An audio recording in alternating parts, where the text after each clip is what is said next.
টানা ৩ দিন ধরে ফাঁস হয় একের পর এক আপত্তিকর ভিডিও।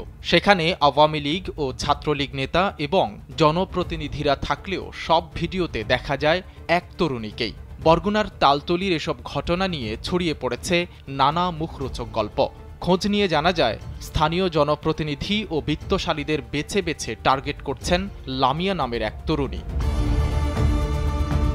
ভাইরাল হওয়া ৩টি ভিডিওতে আলোচিত ইশরাত জাহান লামিয়ার সঙ্গে অত্যন্ত আপত্তিকর অবস্থায় দেখা গেছে তালতলীর নিশানবাড়িয়া ইউনিয়নের চেয়ারম্যান ও নিশানবাড়িয়া ইউনিয়ন আওয়ামী লীগের সহসভাপতি কামরুজ্জামান বাচ্চু।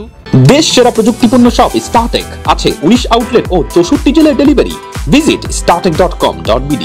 পচা কোড়ালিয়া ইউনিয়ন পরিষদের চেয়ারম্যান ও তালতলী উপজেলা আওয়ামী লীগের সাংগঠনিক সম্পাদক আব্দুর রাজ্জাক হাওলাদার এবং তালতলী উপজেলা ছাত্রলীগের সাবেক সাধারণ সম্পাদক মিনহাজুল আবিদিন মিঠুকে।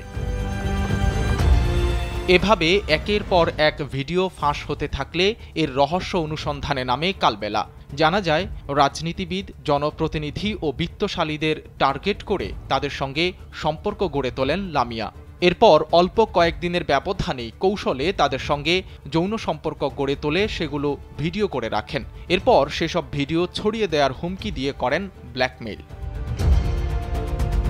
লামিয়ার জালে আটকে পড়া ভুক্তভোগী এক ব্যক্তির স্ত্রী নাম পরিচয় গোপন রাখার শর্তে কালবেলাকে জানান, তার স্বামীর সঙ্গেও ফেসবুকে লামিয়ার পরিচয় হয়েছিল। এরপর প্রেমের ফাঁদে ফেলে এভাবেই ভিডিও নেন লামিয়া এবং টাকা দাবি করেন। বরগুনা কোর্টে এর নামে মামলা আছে, এই সে স্বামীর নামে মামলা করছিল। মামলা মানে চলমান নাকি, এর সে আরো কয়েকটা ছেলে জেলেও আছে এখনো। মামলায় যাবত মনে হয় সে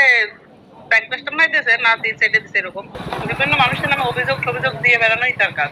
অনেক জীবন ধ্বংস করছে সে, আমার জীবনটাও সে ধ্বংস করছে। এদিকে নিজের আপত্তিকর ভিডিও ফাঁস হওয়ার পর তালতলীর নিশানবাড়িয়া ইউনিয়ন আওয়ামী লীগের সহসভাপতি কামরুজ্জামান বাচ্চু তালতলী থানায় পর্নোগ্রাফি নিয়ন্ত্রণ আইনে মামলা দায়ের করেন আলোচিত ওই তরুণী ইশরাত জাহান লামিয়ার বিরুদ্ধে। পরে পুলিশ লামিয়া এবং সবুজ নামে তার এক সহযোগীকে গ্রেফতার করতে সক্ষম হয়।